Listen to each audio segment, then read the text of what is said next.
हरतालिका तीज का पूजन व्रत कुंवारी कन्या कर सकती है, शादी होने के बाद भी नारी कर सकती है। अंतिम अवस्था तक प्राण छूटे तब तक हरतालिका तीज का व्रत नहीं छोड़ना चाहिए। एक व्रत हमेशा याद रखो, एक एकादशी और एक हरतालिका। हाँ, इतना जरूर है, ज़्यादा शरीर बेकार हो गया, बुढ़ापा आ गया, शरीर नहीं साथ दे रहा, तो कुछ फल खा लो, कुछ चाय दूध जूस आप लेकर कर लो। इतना भी नहीं बने, शरीर बहुत ही बेकार हो गया, तो आप एक समय फल का फलहार धारण कर लो, ठीक है। पर हरतालिका व्रत करने वाली माताएं भले उद्यापन कर दे तो उस व्रत को थोड़ा हल्का कर लो। उद्यापन करा मतलब तुमने व्रत को हल्का कर लिया, थोड़ा हल्का कर सकते।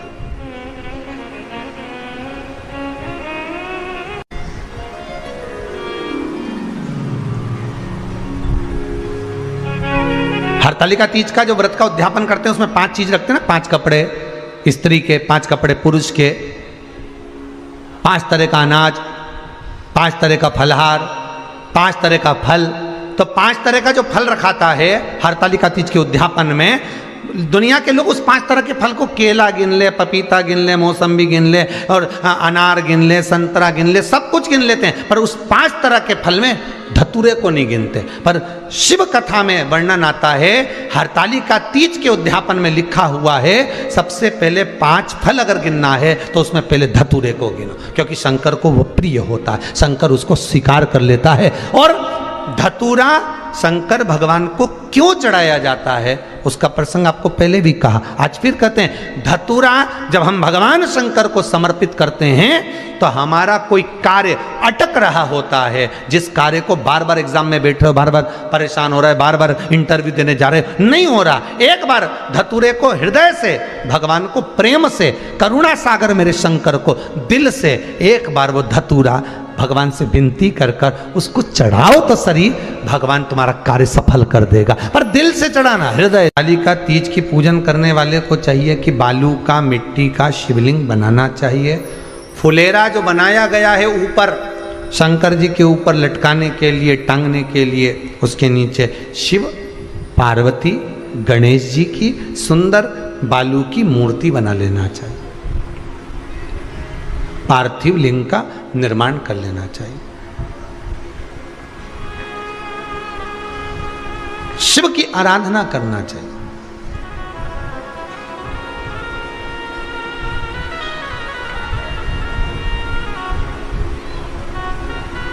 जो फल आपके पास में हो शंकर को समर्पित करना चाहिए, पूजन करना चाहिए, आराधना करो।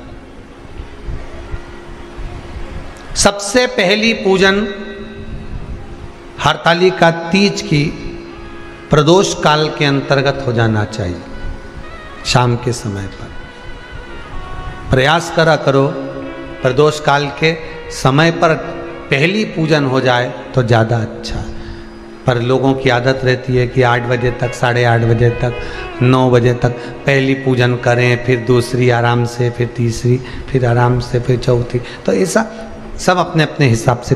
पर शास्त्र रीति कहती है कि प्रदोष का जो समय होता है, प्रदोष काल जो होता है, शाम का जो समय होता है, उस समय पर हरतालिका तीज की पहली पूजन हो, जिससे आपका स्मरण चित्त शंकर भगवान में उस घड़ी, उस पल, उस क्षण में आप शिव के हो जाएं और शंकर आपका हो जाए। हाँ, अगर किसी के आने में देरी हो, कोई आ नहीं पा रहा है, बहुत देरी हो रही हो, तो हरतालिका पूजन व्रत वर्णन करता है कि शिवलिंग का निर्माण, पार्वती जी की मूर्ति का निर्माण, गणेश जी का निर्माण और फुलेरा जो बनाया हुआ है, ये प्रदोष काल के पहले बनकर तैयार हो जाना चाहिए।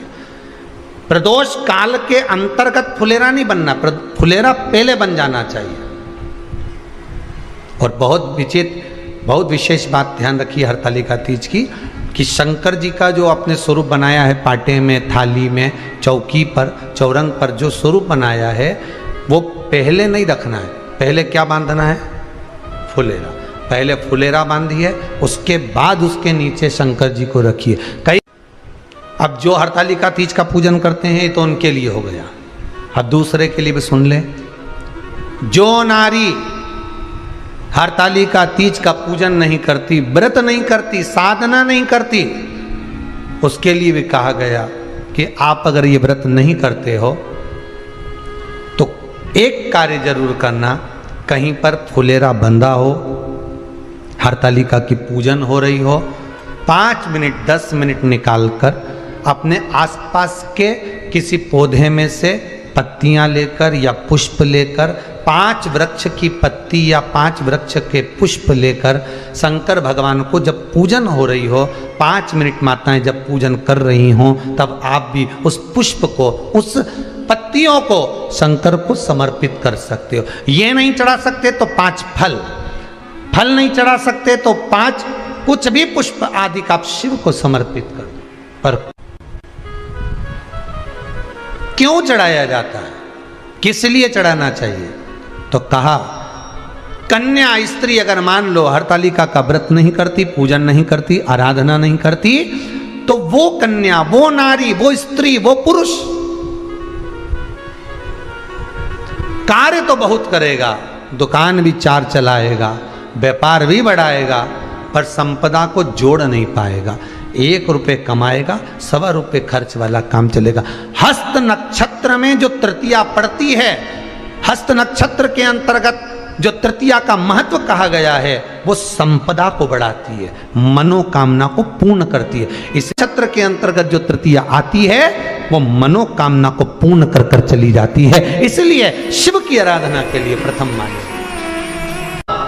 हस्त नक्षत्र में किया गया दान, हस्त नक्षत्र के अंतर्गत तृतीया के दिन किया गया पुण्य, हस्त नक्षत्र में तृतीया के दिन किया गया श्रृंगार, हस्त नक्षत्र में तृतीया के दिन करा गया अपना सुंदर सिंदूरा, भगवान का आनंद, 5 तरह के वस्त्र, 5 तरह के स्त्री के वस्त्र, पुरुष के वस्त्र, 5 तरह का फल, 5 तरह का अनाज, ब्राह्मण को बुलाकर ब्राह्मणी के साथ आप या तो ब्राह्मण से उद्यापन करवाएं या फिर आप स्वयं भी करते हैं तो शिव को समर्पित करके ब्राह्मण और ब्राह्मणी को भोजन कराकर वो भाग प्रदान करें। यही हरतालिका तीज के उद्यापन का वर्णन आता है। सुंदर भाव से हरतालिका माता आप सभी की मनोकामना पूर्ण करे।